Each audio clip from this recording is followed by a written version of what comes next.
Welcome to Euractiv's EU Tweets of the Week. Does anyone know what the Migration Pact meant? European Council cancellation letters are sent, and Brexit means there'll be a hard border in Kent.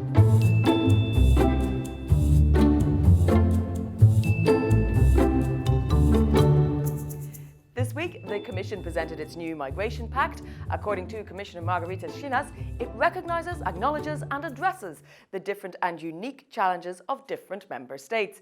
Nick Gutteridge asked, "My gosh, is it really 2015 again already?" One person in no doubt about the announcement was Commission spokesman Adalbert Jans. "This is a service announcement. My phone line is quite busy at the moment. We'll announce the precise press arrangements for tomorrow through normal channels as soon as it's ready. It's a bit hectic here. Please bear with us." One can only imagine the barrage of calls that led to such a tweet. But Ruth Reichstein sympathised with the life of a spokesperson the day before the presentation of a new European Migration Pact.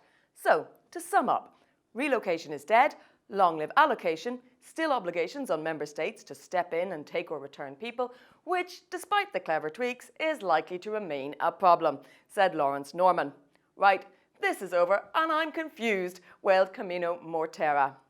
On Tuesday, we learned that European Council President Charles Michel had been in close contact with a security officer who tested positive for COVID-19. So, in line with the current rules, he went into quarantine, meaning the whole European Council meeting scheduled for this week was cancelled with just 48 hours' notice. The unprecedented move provoked some scepticism.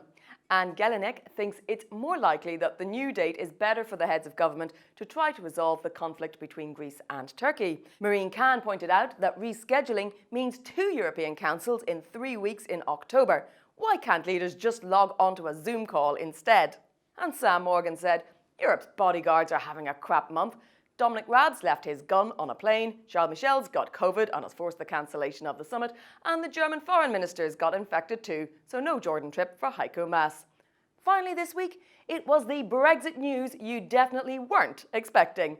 It seems that the UK is going to have a border around Kent. 2016, Brexit will cut red tape. 2020, you'll need a passport to get to Kent. Government Minister Michael Gove announced that truckers cannot enter Kent without a Kent Road Access Permit because of the huge delays and traffic jams expected. It would appear that Boris Johnson has finally been able to measure up to his hero Winston Churchill by, checks notes, drawing an illogical border across a land that didn't want it. Ahir Shah suggested that if there is to be a border with Kent, it should be drawn with a ruler by a brown guy who's never been there. Hans-Erik Aiken summed up the general feeling on the continent. "Dear UK, I sincerely hope you all understand why you hear this roar of laughter coming to you over the channel. We really can't help it. Watching your government object to a border in the Irish Sea, but erecting one in Kent is just too funny. We'll try to keep it down." Even Guy Verhofstadt reckons you couldn't make it up. And that's it for this week. Do join me again next Friday for more snarks and larks in the Brussels bubble Twitter sphere.